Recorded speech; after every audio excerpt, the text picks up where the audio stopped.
നദികളും പ്രശസ്തമായ സ്ഥലങ്ങളും. സൈലന്റ് വാലിയിലൂടെ ഒഴുകുന്ന നദിയാണ് കുന്തിപ്പുഴ. സൈലന്റ് വാലിയിലൂടെ ഒഴുകുന്ന നദി കുന്തിപ്പുഴ. തേക്കടി വന്യജീവി സങ്കേതത്തിലൂടെ ഒഴുകുന്ന നദിയാണ് പെരിയാർ.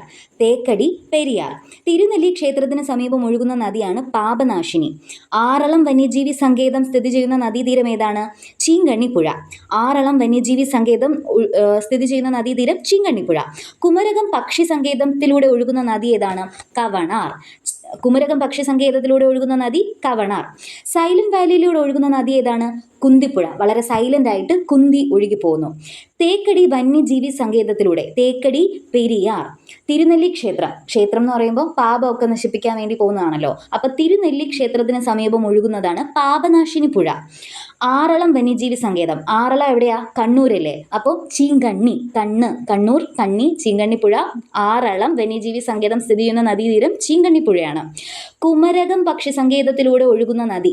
കുമരകം പക്ഷി സങ്കേതത്തിലൂടെ ഒഴുകുന്ന നദി കവണാറാണ്. കവണാർ. നമ്മൾ പക്ഷികളെയൊക്കെ അല്ലെങ്കിൽ കാക്കേനെയൊക്കെ അടിച്ചിടാൻ വേണ്ടി കവണ ഉപയോഗിക്കത്തില്ലേ. അപ്പം കുമരകത്തെ, കാ കൊണ്ട് സ്റ്റാർട്ട് ചെയ്യുന്ന കുമരകത്തെ പക്ഷി സങ്കേതത്തിലൂടെ ഒഴുകുന്നത് കവണാറാണ്. അതേസമയം തട്ടേക്കാട് പക്ഷി സങ്കേതത്തിലൂടെ ഒഴുകുന്ന നദി വേറെയുണ്ട്, അത് പെരിയാറാണ്. തട്ടേക്കാട് പക്ഷി സങ്കേതത്തിലൂടെയും തേക്കടി വന്യജീവി സങ്കേതത്തിലൂടെയും ഒക്കെ ഒഴുകുന്നത് നമ്മുടെ പെരിയാറാണ്. കുമരകം പക്ഷി സങ്കേതത്തിലൂടെ ആവുമ്പോഴോ അത് കവണാറാവും. ചിന്നാർ വന്യജീവി സങ്കേതത്തിലൂടെ ഒഴുകുന്നത് പാമ്പാറാണ്. ചിന്നാർ, പാമ്പാർ. ചിന്നാർ വന്യജീവി സങ്കേതത്തിലൂടെ ഒഴുകുന്നത് പാമ്പാർ. എന്നാൽ അതേപോലെ വരുന്നൊരു ക്വസ്റ്റ്യൻ ആണ്, മറയൂർ ചന്ദനക്കാടുകളിലൂടെ ഒഴുകുന്ന നദി. ചിന്നാർ. മറയൂർ ചന്ദനക്കാടുകളിലൂടെ ഒഴുകുന്ന നദി ഏതാണ്? ചിന്നാർ. തട്ടേക്കാട് പക്ഷി സങ്കേതത്തിലൂടെ ഒഴുകുന്ന നദി ഏതാണെന്ന് പറഞ്ഞത്? പെരിയാർ. കൊട്ടിയൂർ വന്യജീവി സങ്കേതം ഏത് നദിയുടെ തീരത്താണ്? വളപട്ടണം പുഴ. കൊട്ടിക്കൊട്ടി, വളയൊക്കെ ഇങ്ങനെ നമ്മൾ കൊട്ടിക്കൊട്ടി നടക്കല്ലേ. കൊട്ടിയൂർ വന്യജീവി സങ്കേതം ഏത് നദിയുടെ തീരത്താണ്? വളപട്ടണം പുഴ. കൊട്ടിയൂർ വന്യജീവി സങ്കേതം വളപട്ടണം പുഴ. നിലമ്പൂർ തേക്കിൻകാട്ടിലൂടെ ഒഴുകുന്ന നദിയാണ് ചാലിയാർ. നിലമ്പൂർ തേക്കിൻകാട്ടിലൂടെ. നിലമ്പൂർ എന്തിന് പ്രശസ്തമാണ്? തേക്കിന് പ്രശസ്തമാണ്. നിലമ്പൂർ തേക്ക്.